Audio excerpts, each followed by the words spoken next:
Hi everybody, lager today on Fast Homebrew. Yep, it's another hastily thrown together recipe, and this time I'm setting up the night before because I've got a big day on the weekend. So that's me getting my stand and my pot out in the dark there, and what's that? Oh, the water's going in. The camera doesn't record too well. Now I was going to use one of these timers to turn it on in the morning, but it turns out they're both broken, so I've set my alarm for nice and early. So I'm going to go to bed and wake up at 6 o'clock to turn on the old heat, and here we are, heat going on. And in fact it was about 5:30 I decided in the end to do this. Back to bed. Alright, here we are, we're off. So this is my grains, and I have got on this one 85% Pilsner malt, 10% Vienna, 5% Caraaroma, which probably isn't very well suited to a lager, and then that adds up to 100. On top of that, I've got 15 grams of black malt just to, whoop, there we go, wrap it up for mash. The black malt is to add a little bit of colour, and yeah, lots to do. So this is me and Jonah going to his swimming lesson, and once all the tears have died down, we get to go to the local bakery for a baby chino, which is the best thing ever. And also we have some banana bread. So there we are, baby chino and banana bread. Jonah's making a mess of himself, but that's okay. I used to call his swimming lessons screaming lessons, but now he seems to like them a bit better, so that's fine. Now down the hill to go to do the shopping. See if my favourite car park is available today. There it is. Yep, very good. So all done with the shopping, loading it in.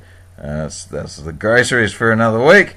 And back home, past some old-timey car that goes past if you go back and freeze frame. Anyway, 3.5, nearly 4 hours later, I lost a lot of temperature, but because it's a cold day, it doesn't matter. Hoisting the grain bag out, which I'm really good at now, which is good. And there goes the clip it.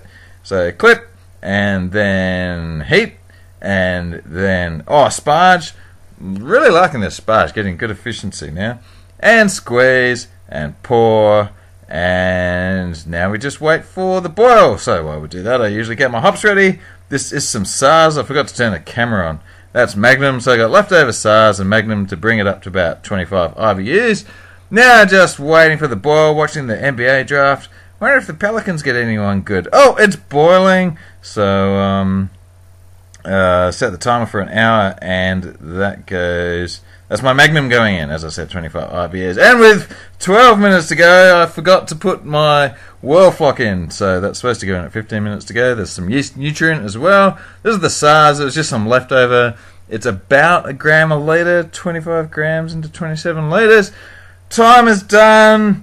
Whirlpool. There's the whirlpool. So that's after about 5 minutes. Then I'm getting ready.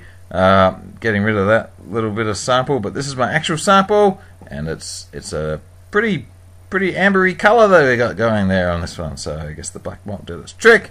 Filling up the cube, you know what's going on. Oh, we're all steamy. This is the last bit coming out, and it's chock-a-block in the cube. Again, the sparging gets me just a little bit more volume and still gets me better efficiency.